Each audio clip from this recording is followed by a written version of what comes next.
Hey, one more thing before you go. Have you ever wondered how to turn your deepest struggles into your greatest strengths? What if the key to healing and growth lies in embracing your past and transforming it into a powerful force for good? In this episode, we're going to answer these questions and many, many more when we have a conversation with my extraordinary guest, whose story and expertise will leave you inspired and motivated to take action in your own life. I'm your host, Michael Herst. Welcome to One More Thing Before You Go.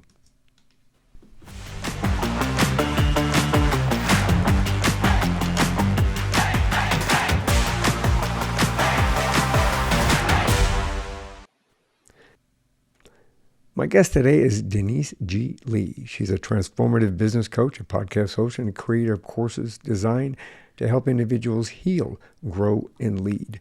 Drawing on her own journey as an incest and rape survivor and a recovering alcoholic and sexaholic, Denise brings a deeply personal and empathetic perspective to her work. Her mission is to empower leaders to transform their mindsets, prioritize their healing, and build meaningful connections with our audience. As the host of the Introverted Entrepreneur podcast, it's a really good podcast. I've listened to it. You're going to have to, but listen to this one first. Denise inspires listeners with insightful discussions that resonate deeply with those seeking personal growth and professional clarity. Her courses combine practical strategies with emotional intelligence, setting her apart as a thought leader in the field of healing and leadership. Her website, deniseglee.com, served as a hub for articles and resources, positioning her as a trusted guide for making those looking to make lasting impressions in their lives and businesses. So get ready for an enlightening conversation, and welcome to the show, Denise. Michael, blessings, blessings. We're What going to and have a great conversation. yes, I we know it. are. I feel You've it. an amazing journey that you've had in your life, especially becoming or coming from being a trauma survivor in so many different ways. I'm excited to kind of share that journey and look where you're at today. I mean, that's definitely a triumph over tragedy. Everybody at one point in their life has experienced trauma. Like 90% of us. I Yep. heartily is somebody farting rainbows and sparkling unicorns and living their best life, right? Fabulous, beautiful life. We've all going through something, right? It's the issue of what have you done with it that counts. Absolutely brilliant words of wisdom there. I think that, we, especially in my old profession, in my life, my childhood, I can absolutely emphasize that. And realistically, I think that it's that old cliche is that once we go through something, we have a choice. And I think those times that we are presented with a choice, we can move forward, we can stay where we're at, or we can fall back. I think that helps us to define who we are and who we become. So, and you've got answers. So, I mean, I can't wait to kind of get into this. You, you are a trauma survivor. You had a rocky Mhm. childhood and unsteady adulthood. Can we talk a little bit about that?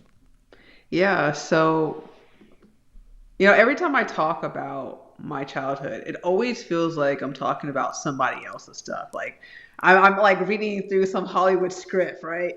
Cue tears, you know, explosions and crashes along the way. But what happened to me, I know it happened to me because like I have memories of it. I grew up right outside the Washington D.C. metropolitan area, Silver Spring, Maryland, and I'm a child of two Sierra Leone immigrants. And on the outside, we looked like we were like the Jeffersons. We were moving on up. In fact, we lived in a nice, I would upper middle class neighborhood and Jewish neighborhood. And inside, it was like a house of horrors. My father was, even though he was a banker, executive banker, he was also a philanderer. He was gone out partying, doing whatever. And my mother was seething angry. And on top of it, I know for a fact she had and probably does have emotional issues.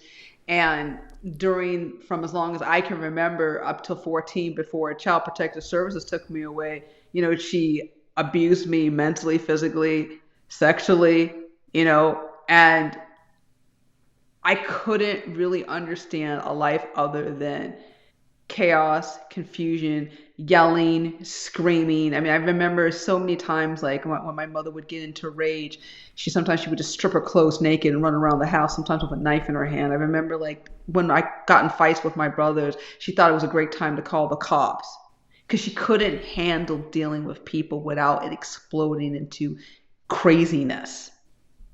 And through that experience, I just replicated with new playmates, addiction, specifically alcohol. I was drinking heavily since as long as I can, from 16, 17. I was a chain smoker. I was introduced to smoking via one of my dad's ex girlfriends. And I just couldn't really live life normally. I shouldn't say normally, I should say like in a healthy way because all I knew was just to replicate what I knew. And I know I'm glossing over so much, Michael, but suffice to say, like my life was just turbulent because I didn't know what stability looked like. Yeah, it's interesting when we come from a dysfunctional family like that, and and there are many, many, many of this out there that, you never know what goes on behind closed doors. And I found that in my personal life as well, but especially when I was a police officer, because you go into neighborhoods, it didn't matter. You saw the worst of the worst, and you saw the best people at the worst in those situations, and you and this is not speaking to you individually, but you as an audience, you wouldn't believe what goes on behind closed doors, especially in neighborhoods that you would never think did. When you think everything is silver spoons and happy, and it could be the most chaotic aspect of somebody's life that they ever experienced. But you made a journey out of this. You worked your way um, out of that environment, but I'm sure it took a while. That journey, you said you were addicted. You got into alcohol and drugs, did you say? No, well, if if you count sugar addiction as a drug, which probably it is within itself. I mean, we Yeah, know through science that the effects that it has on our mind biochemically is no different than storing up a line of coke yeah, yeah, if yeah, consumed enough. yeah, Yeah. absolutely. So it sometimes it takes us a jolt. What kind of at what point did you realize, or what was your doorstop? What happened? How did you come out of that? How did you realize that this is not good for me? This is what I need to change. This I don't want this anymore. And how did you walk through that door? Well, I can't speak to everybody's journey for sure, but I can speak to what happened to me. And quite frankly, Michael, it was an issue of asking myself, like, how low did I want to go? I mean, I cannot tell you how many scenarios where my life was threatened. I was in very dangerous situations. I think about, I mean, being raped by a boyfriend, being dragged out to a place with no money, and given the option of we're either going to have sex or things are not going to go well, and then wanting to marry him later after that. Someone who's done that. I mean, I think about driving home drunk with people who are more heavily intoxicated than me, not thinking that this this car can be wrapped around a tree, having sex with strangers at work with people I barely even knew. I mean, it was just so many dangerous situations after dangerous situations. And it wasn't really honestly a point where I woke up and said, "Do you know what, Denise? I want you to be better. I just want you to do better." It was never that situation. It was the threat of either losing my, I shouldn't even say losing my life. It was a threat of honestly realizing that if I go any further down, I'll actually there's nothing else left. And so I don't want to sit here and tell everybody who's listening or watching this and think I had an epiphany and one day I just wanted better for my life. It literally just got to the point where I hit my bottom and I knew I couldn't go any further down. And in during all this time I was in therapy, which is kind of weird because like I'm drinking, I'm drugging, I'm involved in these situations, but you're in therapy, yeah. And so that's really common a lot for trauma survivors where they're quote unquote in therapy, but they're not getting healed. They're not getting well. And my moment came when literally I was first involved in Sexaholics Anonymous, a 12-step spinoff of AA, Alcoholics Anonymous. And I actually had to talk with people who did worse than me and could see through my BS and can say, hey, let's finally address the things that you were running away from so many years ago. That's actually interesting the way that transpired because I've dealt with both my parents were alcoholics, and I watched my father go through treatment centers quite a bit in AA, and it worked for him up to a particular point. But at one, he kind of learned how to, and I'm sure that's why it was really cool the fact that somebody had actually seen through your bullshit, as you it it is. Bullshit. It's he was able to play the game, and when he realized that hey, I can just go in and play this game and then still get away with it, and when I leave there, I go back to doing what I was doing before, and then show up to the meeting like the court ordered, and then play their little game for a little bit, and then go back and doing what I was doing, and unfortunately, other outside forces put a stop to his. You're at least I think lucky enough to have somebody kind of stop you on it. Did you have any aspiration to go to college, university? What did you want to be when you grew up? Did you want to be an astronaut or a yacht captain or a cook? I just wanted to be loved, Michael. I didn't care about school. In fact, I graduated a year early from high school because I couldn't get along with people, and I thought it was just the kids at high Mm. school. It was Wow. them, right? Uh, Yeah. It took me 5 years to graduate college because it's not me. It was too hard. It was them. Like they made the standard too hard for me. I was mm, always externalizing it. I didn't. So I think about my professional life. I think about my academic life, and it never came from a place of I wanted to learn and grow and help. It was just like, what can I do to get people to not ridicule me, shame me, and right. ultimately love me?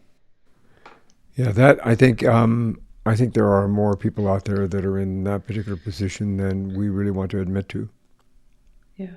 Yeah, it's hard because it's like, wait a minute, you got a degree that I have a dual degree in environmental science and geography that I haven't used in almost 10 over 10 years, right? It's just sitting there. Yeah. It's like rolled up in a tube in my closet.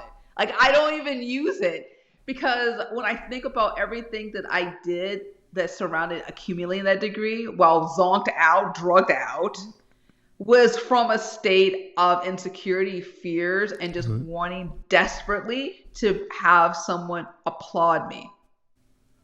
And coming from the type of family that you came from, I understand that. I think that there are those of us that grew up in an environment, a dysfunctional environment like that. We're always seeking the attention that we didn't get, or the love that we didn't get, or that we felt we should have gotten. And I think it opens the door, as you just presented. It opens doors to doing things that we're not really proud of, and doing things that are detrimental to ourselves and those around us. What inspired you to become a transformative business coach? I mean, in business in particular, actually. It's funny because my whole life I was hustling. When I think about my life, as long as I can remember, even when I was in childhood, I was always trying to just do something else. When I was in college, I shouldn't say college. When I graduated college and I was first started working, I had a colleague teammate suggested like you should be entrepreneur. You should you should own your business. I said no. I'll just do it when I'm old and gray. And I saved a lot of money. I had a pension and all of that stuff. That was before uh, the golden parachute got ripped off from a lot of people. Right now we've got 401k, which is what turn the market turns into 201k. But I digress. The point. Uh, But the point I'm trying to make is that I had little experiences where I thought, well, if I could be independent, I can have my own security, right? yeah. But I realized there's no security in serving people. And so I had to realize that in order to coach others, I had to coach myself. And I realized that the more I kept giving, the more I learned. That that I think that's interesting, actually. I mean, I think that's the. Now I'm gonna age myself. Man, there's nothing wrong with old and gray. See, I got a little gray, and I'm a little old. I won't say how old, but I'm a little old. We'll call it wise. Wise is a good word, right? I Instead like of that. old, wise, Mature. mature. There we Mature. go. I knew Seasoned. Like season. salt. So, in regard to uh, Yeah. learning Yeah. and kind of having the impact where you were able to, as you were in your journey for Yeah. understanding yourself a little bit better and having to Mm. coach yourself a little bit more, Yeah. I think that we all have to kind of take that opportunity to look within ourselves to decide. I think, again, it comes to choice. Your inspiration for becoming a transformative business coach Yes.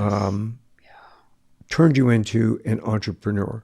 And as an entrepreneur, you were Yes. able to understand yourself a little bit better, which allows you to be able to help others in your coaching business with them. So, Yeah. how do you help individuals grow through what you have learned? And in fact, kind of holding a mirror up to themselves so that they can see that within themselves as well. Well, Michael, I'll just tell you flat out. I can't turn a snail into a butterfly. You either are a you're like you're in like a moth or whatever, and turn into a fly. Like I'm messing up all the entomologists in the room listening are like cringing at what my analogy. The point I'm trying to make, I'm not trying to transform you from one creature to another, right? Right. You are, you're not. The real issue is, can you get up out of yourself mentally, emotionally, in order to see how your own issues block you from connecting with the people that you really want to connect with? Because that's really what it is. Like, I'll give you a Right. perfect example. I'm always thinking about this perfect example. I had this one client. She was a lawyer, right? Uh, uh, I want us to call her an ambulance chaser. She was not an ambulance chaser. She was a personal injury lawyer. All right, In and she in wanted to Hollywood, she's an advertise ambulance chaser. ambulance chaser. And I said, we were talking about how to present herself on her ad, and she's like, I asked her, like, what did you? She's like, I'm just going to wear. We were talking about like her colors and all this stuff and things that would complement her skin. And I said, so what did you end up wearing? And she's like, a black suit. And I was like all other ambulance chasers wear on the billboards, a black suit and a grin with the veneers popping out, right? Like that, the white on black, the veneers and Yep, the yep. black suit. And I said to her, why did you do that, love? And she's like, well, I don't want to stand out too much. I said, well, that's the point, is to stand out, because everybody knows exactly what to expect from, they think Better Call Saul, they think about the sleaziness, right? Why don't you pop out and actually show what makes you different from everybody else? And that's the thing, Michael, that like trips people out, is they don't want to be different because they think that they're different, they can be squashed. And so that's why no one ever goes out and just bees them. Yep, it's amazing because society and culture, I think, have ingrained upon us that we need to do specific things. We need to be a specific way. If you're a lawyer, you got to dress this way. If you're a cook, you have to dress this way. If you're a cop or a garbage man or whatever you happen to be, you are supposed to act this way. You're supposed to be this way. You're supposed to, even in our relationships, you're supposed to grow up. You're supposed to meet the right person. You go buy a nice house with a picket fence and have 2.5 kids and a dog and a cat to make it balance it out. And that we all need to be, the same. And you look up and down the neighborhood and you see the same house and the same house and the same, you can't see my hands moving. Same house, the same house, the same house, because we feel that that's the way we need to be, because that's what society has developed for us. Standing out is something that we need to set ourselves apart in regard to allowing the uniqueness of ourselves to come through. So I appreciate that you do that. I appreciate that you're able to kind of get people to present themselves that way. Do you believe that anybody that is in the business world, anybody that's an entrepreneur that's trying to make a name Mm-hmm. for themselves, Mm-hmm. are doing it for the primary purpose of doing what we just spoke with earlier? I need a pat on the back. I need you tell me I'm doing a good job. I need recognition for this and this. Or are they actually there as a benefit to the society that they're trying to serve? I think, Michael, that's we're talking about it. We kind of hit the nail on the hammer when this idea that most of us are doing things from a place of fear, anxiety, Yeah. shame, guilt, and people pleasing. Because if we don't say the right things, we're not going to get the proverbial cookie. We're not Yeah. going to get the pat on the back. And when you think about it, we're trying to seek approval who are also riddled with fear and anxiety because they feel like they're not doing their job as mentors by not having them assimilate to what they couldn't do. So Yeah. then we're perpetuating another layer of trauma because nobody is actually sitting down and being honest with themselves like, you know what, maybe Jimmy shouldn't be a firefighter. Maybe he actually is a better accountant. Maybe Mary shouldn't really be a doctor. Maybe she's an artist. Like oh my gosh, Michael, I was reading an Yeah. article the other day. It was in the Wall Street Journal, and it was talking about this doctor who was renovating his house for charity and giving the proceeds. And she said, "Well, my mother always said that I wasn't. Our people in our family, we're not engineers. We're doctors." And so she, in her free time, in her 50s, is renovating house after house after house. And she's not even a doctor. No. Like, by training, she's a doctor. But you could tell her eyes light up every time she's talking about renovating and fixing up and buying houses. That's where her passion is. Mama's been dead 15 plus years, but she's still trying to carry the torch for things that never was designed for her to hold up. And that's what we see in so many people living their lives, holding up legacies that don't even belong with them, and it's busting their backs, and they're wondering why they're exhausted. They're wondering why they feel insecure, and they're wondering why they don't feel fulfilled. Yep, it's that expectation, both familial and societal expectations, I think, that kind of define us sometimes and put us in a lane that we not necessarily want to be in. And it's kind of it is just sad. I mean, it's just sad because you get individuals that really should be doing something else instead of what they're doing, and looking for their passion in life. And we were talking about before we got on here. You know, I love teaching my classes, podcasting with a purpose, because I feel that everyone seeks out a purpose. We all seek a purpose. We want purpose. We want, why are we here? What are we here for? Why are we doing it? That gives us purpose. And I think purpose allows us to be happy, especially when we combine our passion with our purpose. When you combine, you can't see me, our passion with our purpose, it allows us to be the true self as to who we are. So I appreciate what you do and what you bring to these individuals, because I think that you unlock that opportunity for them to connect their passion with their purpose and define themselves not from somebody else's expectations, but from their own expectations and what they see within themselves. Yeah. Um, Michael, I'm sorry. I apologize. There's a idea bubble that just popped up. May I share before it Absolutely. pops and extend? Absolutely. So I want to talk about Taylor Swift. She's not my client, okay? I don't know nothing about her, okay? I just want for all the Swifties, I want everybody to get giddy and excited. I want to talk about it because in relation to what we're talking about, like purpose and driven, right? Everyone thinks that, for example, Taylor Swift is a musician and entertainer. No, she's a businesswoman. She's a marketer. And let Absolutely. me tell you something. Like, I was reading an article that she wrote like freaking 12 years ago. Think about it, right? She's what now, 38, 37, something like that. I She was think so, already, yeah. yeah, she was already talking about how she was making sure she was doing her distribution deals, how she should be compensated for her albums, how she and then later I found out that she recorded all her Renegotiated. masters. Yeah, her masters. Like, that's a businesswoman. You think she's just throwing on like stiletto inch heels and sparkles and singing to y'all sad love songs? No, that's how she gets her people involved in getting her ideas spread out. And so, what a lot of people misunderstand when they say, "Oh, I'm finding my purpose," they're like, "Okay, well, I'm looking to all these people, but you're not understanding what they're really trying to do and who they Yeah. really are." So, when you're trying to get inspiration, You need to be understanding the intent behind the action.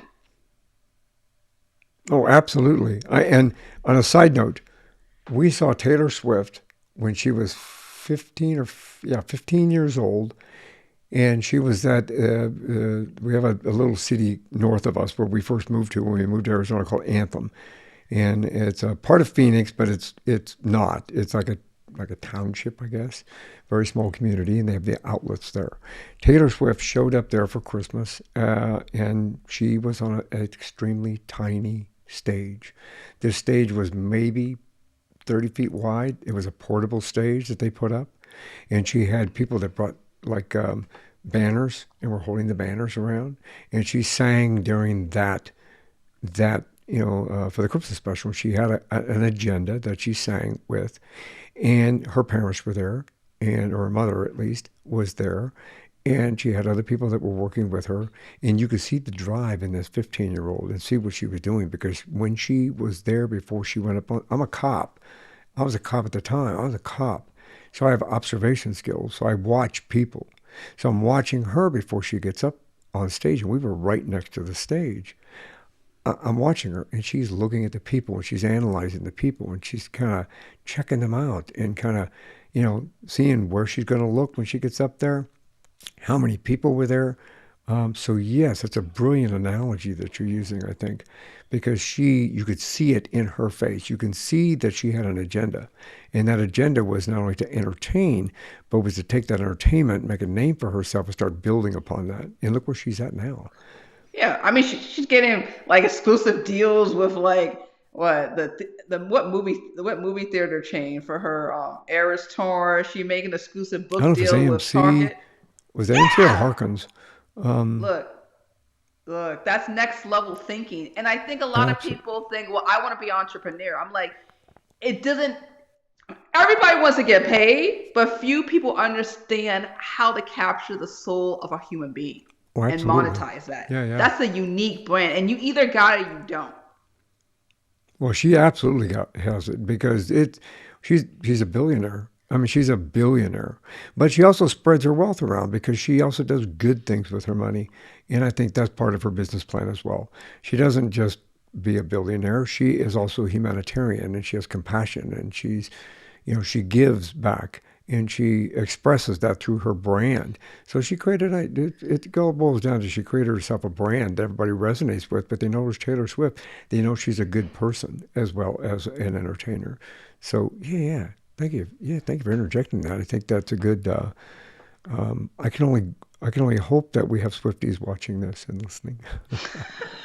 I mean, like you, Michael, you mentioned something that's really important that I think a lot of people don't understand about not just being a podcaster or a business owner. It's like being a good person. Yeah, Being a good person. And I think it is, everyone says, oh, the nice guy finishes last. Like the nice guy is the one who has enough stamina to laugh at the people who burnt themselves out trying to snake their way to success the quickly or trying to be run roughshod on everybody. I think it's really not understood the importance about caring yeah. and understanding about the people that you want to reach. They're not posters with credit cards. There's someone that took their time out of their valuable schedule to hear what you have to speak. They could be watching cats chasing lasers on YouTube or TikTok reels, but they chose to spend their time listening to you. Honor that. Absolutely. I think we should do that with any business that I think we start, whatever we happen to be, whatever endeavor that we're doing, and from an entrepreneurial perspective, that we are here to serve other people. We have to be a good person about doing so and recognize that this is. I don't call my audience like specific as my community. This is my community. One more thing before you go. All of my listeners, my viewers, the people I connect with, the people I interview, this is all part of my community. One more thing before you go, community. And I think we as individuals, we as business entrepreneurs need to understand that it is not just a business, it's a community that you need to have respect for. Yeah. I mean, like think about it, right? I could be sitting there, like how many podcasts are out there, right? Like there's a zillion stuff out Four, there, right? four point five million. And they're all screaming listen to me, buy Yep. my stuff, listen to me. And like through all the shrill voices and the demands and the echoes, nobody's actually saying, wow, you're the housewife who lives in Boise. You're the beat cop that lives in uh, Newark. You're the single mother Yeah. that lives in Jacksonville. Yep. Like they are real people, and like think about how most of us come from crazy families, crazy like upbringings, and we're just trying to find someone who just freaking gets us, Yeah. I who are think not afraid about sharing their issues.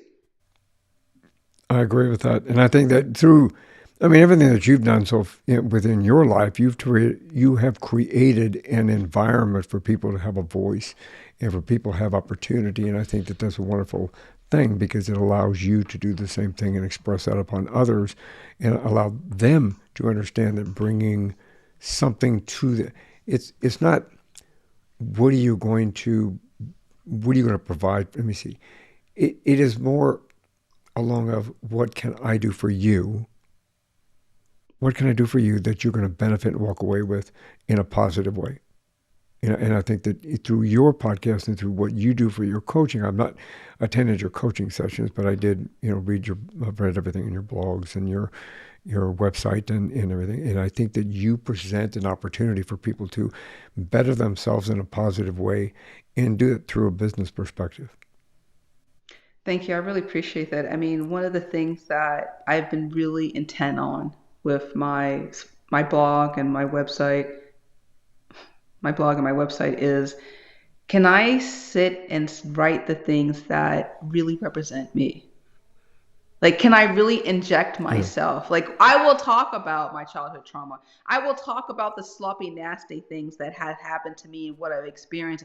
And I'm not just doing it as a tell all. I'm Right. doing it because we live in a world that's always trying to portray themselves as sexy, wealthy, insecure, that there is a safe place for them to really feel understood. And how desperate do we really need that in this world, Michael, where we actually can find someone who says, I'm not just someone who's putting themselves out there for the sake of for attention, but I'm doing it from a place of sharing experience, strength, and hope. And Lord knows we need it now more than ever. That's a fact. This day and age and this turmoil and chaos that's happening around us currently, I think, there's a lot of noise that's happening, and that noise sometimes inhibits our ability to move forward in a very positive way. So I think we all have those challenges in regard to having to try to overcome that, especially in a business perspective over the next few years. What kind of challenges do your clients face? I mean, anything like what you've gone through, or what I've gone through, or what we're about to go through? Well, I mean, it's an interesting question, Michael, because like all of us, like we talked about earlier, have gone through issues, right? Yeah. And then depending on the emotional maturity level of the people around them, right, we rise as far as how low the other people we're dealing with or have struggled with. We can only grow up to that point, right? So we're talking about your emotional maturity, right? Then we're talking about the competitiveness of the industry. Each industry has its own challenges. Like for example, the things that, I mean, we're all human, right? But the things that I talk with other coaches or consultants is not the same thing as a someone who creates products, right? A widget maker, as example. So it's the issue of, okay, can we marry your emotional maturity with your subject matter expertise and your acknowledgement and interacting with the people, your community, right, around you, and having them all marry together? Because what I often find is that when clients come with me, they've got their subject matter expertise down pat. Like they know how to sell their widgets, right? They know how to write a sales page or, but they lack marketing themselves and they lack connecting with their community. So I just feel like I'm like, think about the peanut butter and the PBJ and like kind of making sure it all sticks together. So otherwise it won't flop off and go off to the side. But I can't teach anyone who's not willing to get a little dirty and open the jar and stir some stuff around and slather that thing all out in order for them to really like just get real and get honest. Now I have this whole different view of making a peanut butter and jelly sandwich. So I'm going to walk away with that today. You made me hungry. You made me hungry, Denise. For knowledge, for knowledge, For for knowledge, for knowledge. knowledge. And a little peanut butter and jelly, too. But I mean, seriously, Michael, when you think about it, right? Most entrepreneurs, they spend all their time accumulating technical knowledge. Okay, oh, Yes. like I know I had to, these are the margins, and I need to make sure I hit these quotas and these whatever, whatever. But then, like, I asked them, like, so how are you going to share your story in a way that makes people feel like, wow, and studs up and notice and saying, like, you're Yeah. different from everybody else. Think about it, Michael. Like, when you go to a grocery store, right? And you flip the back of chips or whatever, there's always our story. Yep. There's Every a time. reason why it's all our story. And because I can't connect with you if you can't be willing to put yourself out there and show the passion behind the product. We are the Yeah. products, and we're selling ourselves to people who can resonate with it. Not everybody. Right. Well, and I think that integrating emotional intelligence into our lives pers- personally as well as professionally allows us a better connection with the audience or when I say audience, the individuals that we're trying to make a connection with, because we bring ourselves, you bring ourselves, then even when I go on other people's podcasts, for example, and I'm trying to sell this podcast, I started with my story.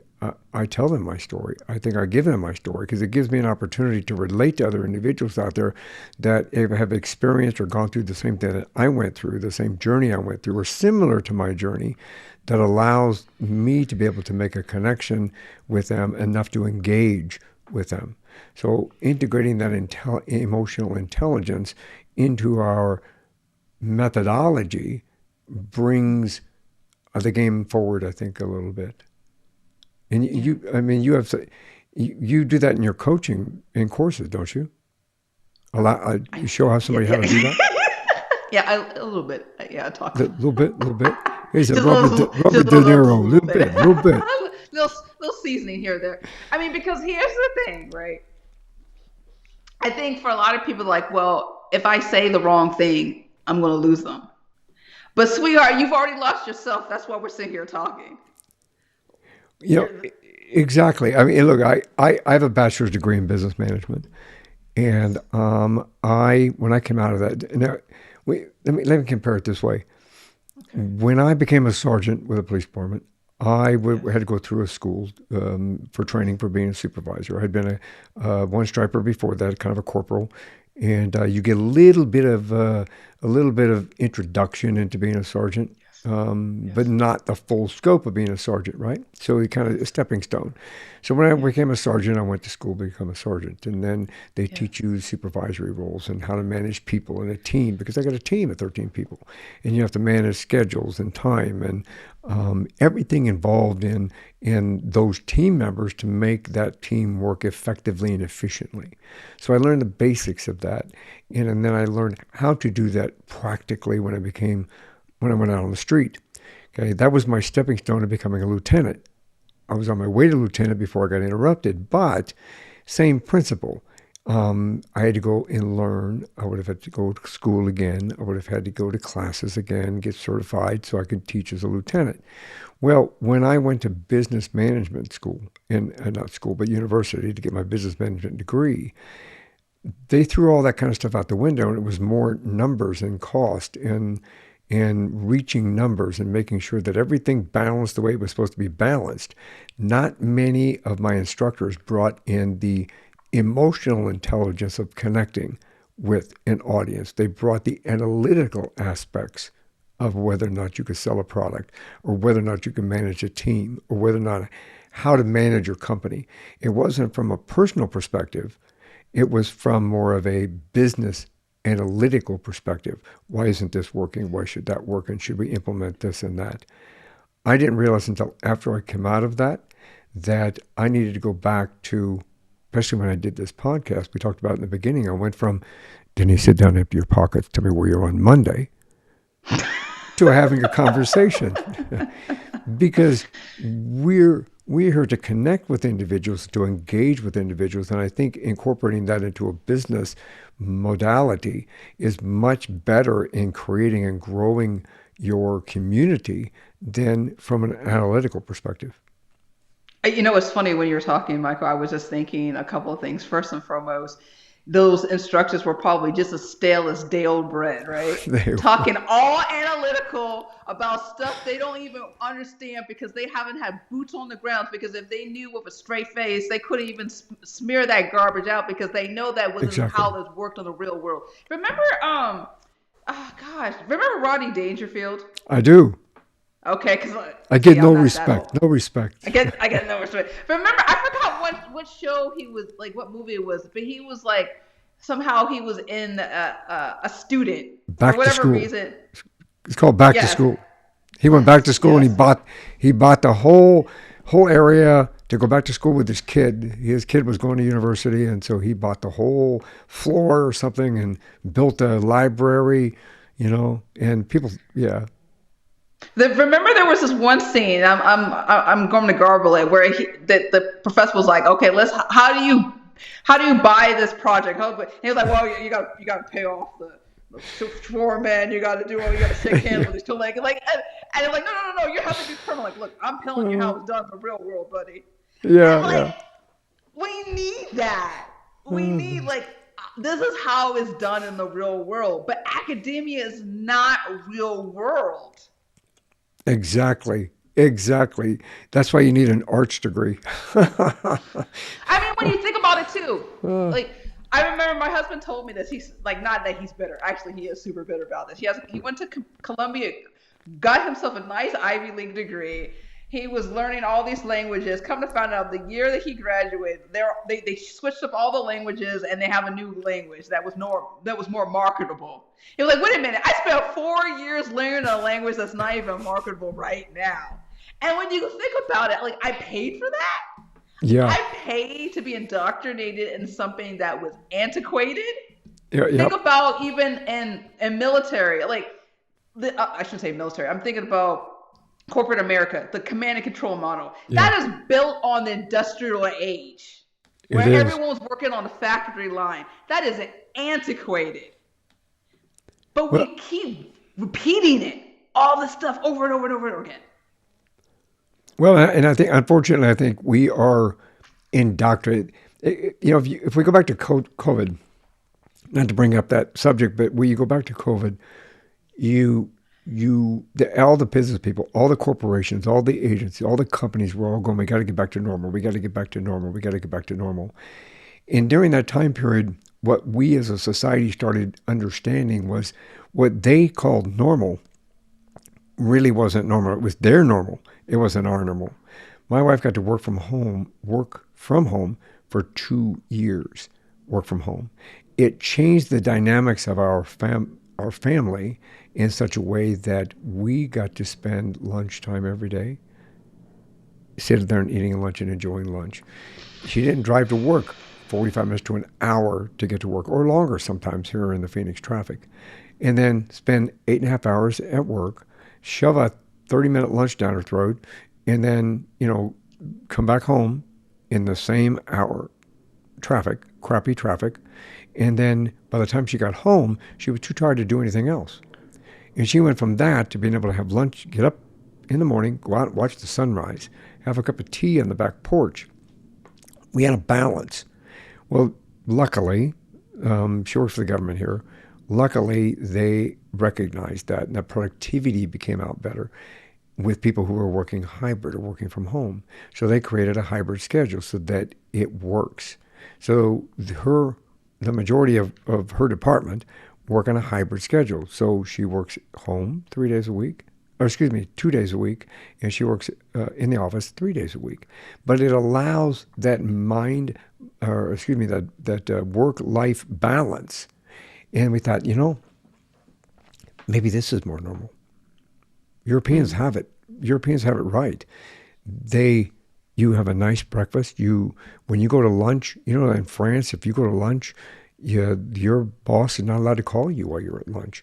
You get like an hour and a half to go have lunch. and you can't do any work. You're not supposed to do work. You're supposed to just go and relax and have your lunch and then come back to work, do your thing. That could be much more. No, I think that brings us to mindset. I think that mindset allows us to understand that there's a balance in life, no matter how we play in life, and that we need a balance between work life and a balance between work life and home life, and a balance in whether or not we are approaching our business life, whether we're an entrepreneur or whether we're working for a company that we don't want to be working for, how to evolve from that. We have to have the correct mindset in healing and growing, correct? Every time everyone talks about mindset, right? What is your mind set on? Everybody has mindset. Everybody talks about mindset. I'm like laughing at it. Like they have their minds on drinking and drugging. They have their minds on overworking. Yep. They have their minds on procrastinating. So everybody's focused on something. Yeah. It's the issue is your mind focused on things that are geared toward emotional, physical, and spiritual growth? Because if it's not, then the next question is, are you good with that? Like I'm thinking Yeah. about the shows like My 600-Pound Life, right? And you think, oh, that's so embarrassing, right? All these people, they can't even wipe themselves out with a stick on the end and a cloth on the other end. Like they can't get an assistant helping them. But when you think about it, they're actually kind of happy because they're getting attention, Yeah. they're getting the audience, Yep. they're getting their 15 minutes of fame. And the only thing they had to do was to eat 2 buckets of KFC a day. And so when people are talking about like intentionality and mindset, I have to really ask you the question, what's your payout on what you're having now? Yeah. And what's your payout on what you want to give up? And that's why so many people struggle with their weight and so many people struggle with anxiety because they're so addicted to things that are comfortable and familiar with them. Mm-hmm. I agree with that. I think that it's interesting. I love all the movie and the TV analogies. Thank you. I appreciate that very much because that's the way I love that. The which will bring me to this analogy. I one of my favorite. I studied martial arts when I was young and all the way through most of my life up until I got injured. Yeah. And one of my heroes, and yes, this is cliche, was Bruce Lee. But the methodologies that Bruce Lee gave me and the mindset that he allowed me to understand how I could control my own mindset, my own destiny, my own ability to be able to take myself, for example, out of a wheelchair that I was told by 5 doctors I'd be in for the rest of my life so that I could walk my daughter down the aisle. His thing is being able to say you have the power to put in your mind and connect your mind, your body, and your soul to what you want to achieve. And you have the ability to combine those together to create and develop your own mindset and take you out of the arena that you feel that you're in or where you're locked into and what you feel is a prison, and then break that open and create what you want to create. And that allowed me to get out of a wheelchair. That allowed me to go from not walking, having my wife carry me to the toilet, having my wife to get me dressed and comb my hair, to walking 2, 3, 4, 5 miles a day. So I think that from my perspective, I think that we have the ability to create the mindset that we want to do to break free from our what we maybe perceive as a prison, and redefine ourselves into something that we want to be. Would you agree? No, I totally agree with you. And remember the beginning of our conversation, you asked me, do you have a book? And I was like, no, I don't have a book. I don't have a book yet. But what I do have in my course, Amazing Attitude, is this 21-day program to help you like uncrap all your mind of nonsense. Is like the idea of asking yourself the right question about like, so what are you really wanting from your situation? Do you really want attention in a positive or negative way? Right. Do you really want to have the ability to be autonomous? What does that really look like to you? Because I think for a lot of people, the reason why they're stuck is they never really ask themselves the why. And I love, Michael, how you talked about your journey of like getting out of the wheelchair, despite what medical experts talked about.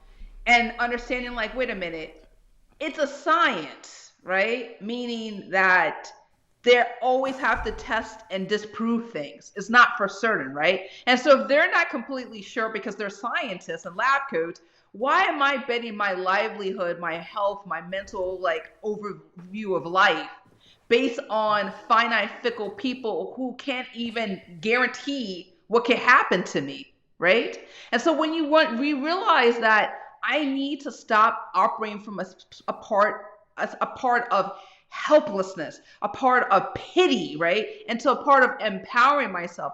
What can I do that's incremental that gets me from where I am to where I want to go? And I freaking love Bruce Lee, and I freaking love watching those martial arts. They're taking their hands and they're chopping their, breaking 2x4s with their bare knuckles, and then they're screaming like, and like, yeah, and like there's nothing like hitting them and damaging them. And you're like, how do they do it? How are people walking on coals and they're not getting scathed? It's their mindset. They've already envisioned being victorious. They already envision crossing the finish line. They already envision winning their obstacles. For you, you're getting out there with I envision walking my baby girl down the aisle. I'm going to stick to that no matter what. And that's what really makes people win in life, not the obstacles, but how they work and overcome them. Brilliant. Yeah, brilliant what you just said. I think that we have the opportunity to make a choice in life in regard to that. And, in I think with your courses and your coaching, I think you give people the opportunity to get some clarity and kind of have a better understanding of their personal and professional life and how to take those steps to move forward into what they feel they want to be. We're all afraid. We're all afraid. When you first start something, we as human beings are going to be afraid. When I first started this podcast, I thought, is anybody going to listen? Is anybody going to watch it? Is anybody going to see it? Well, and originally it didn't start off as video, but when I got 5 people that listened, I was kind of going, wow, it's only 5 people. But then I got, wow. My wife said, but you had 5 people. And that 5 people then grew to 10, and that 10 people grew to 20, and they kept going up.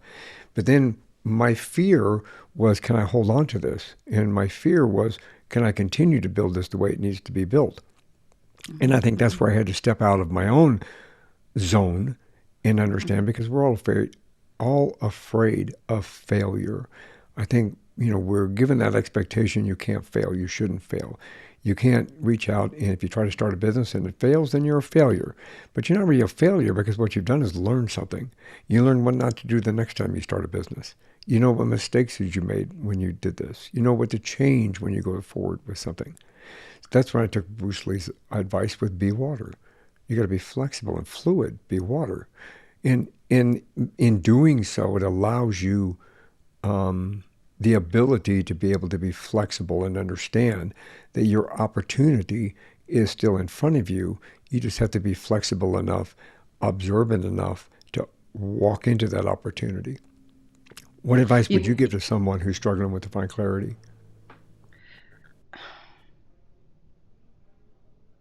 When I think about my life, right, and I think about the things that kept me stuck, I always think about this idea of whose message are you really listening to? For the vast majority of us, we have been listening to messages from our teachers, figuratively and literally, our parents, like those from academia. And they only wanted to test us out so that they could feel good about themselves and about their worth. Like, let's just be real about that. I mean, let's just be real.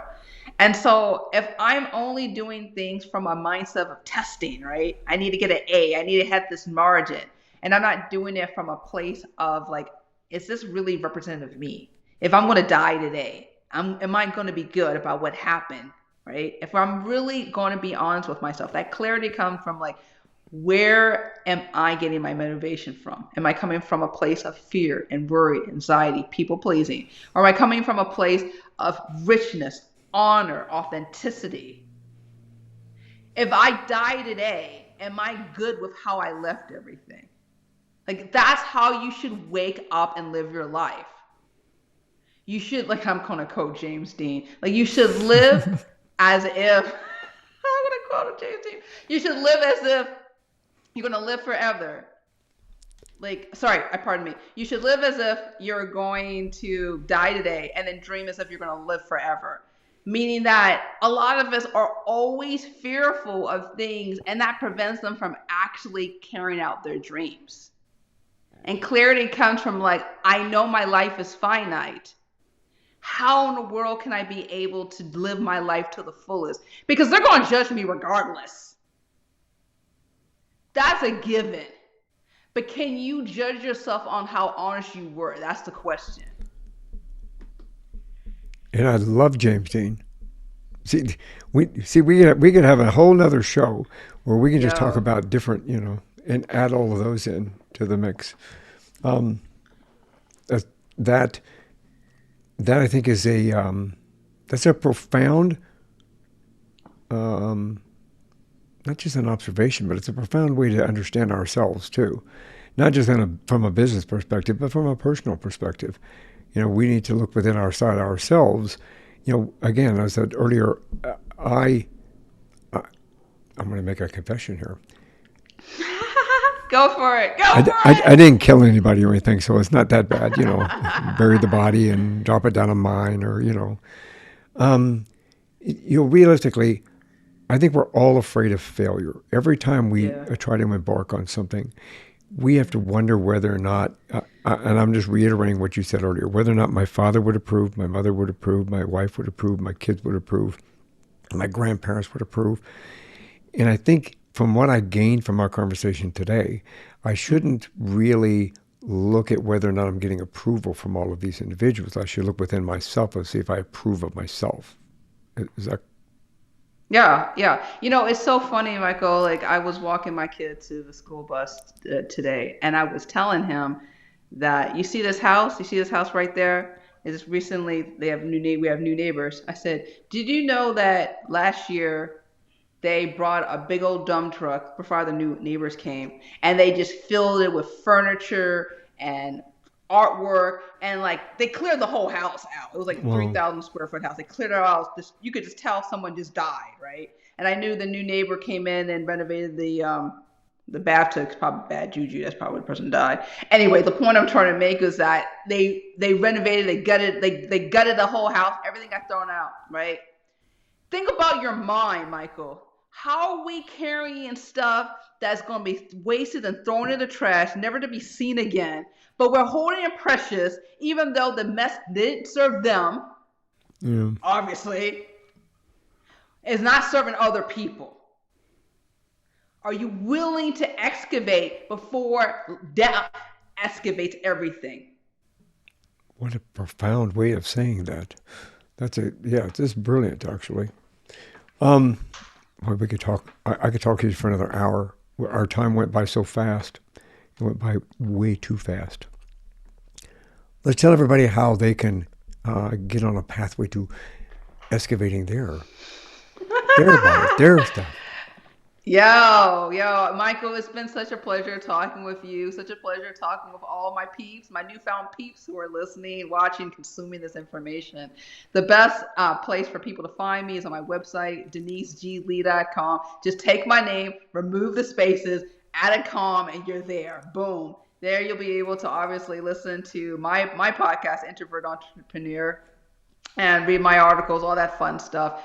And take one of my courses, Amazing Attitude. But the point I'm really trying to get at through like our conversation, and I'm hoping everyone, our family that's listening, is that your journey doesn't start with clicking and scrolling. It's about tuning into you. Because at the end of the day, you put your head on that pillow at night. You're the one who makes the decisions that navigate not just how you impact yourself, but other people. And if you are comfortable with that, go forth, my friend. But if not, time to do the work and dig up stuff and clean house. Because this is the only one life. Make it count. Brilliant. I usually say, this is one more thing before you go. You have any words of wisdom? But I think you just said it.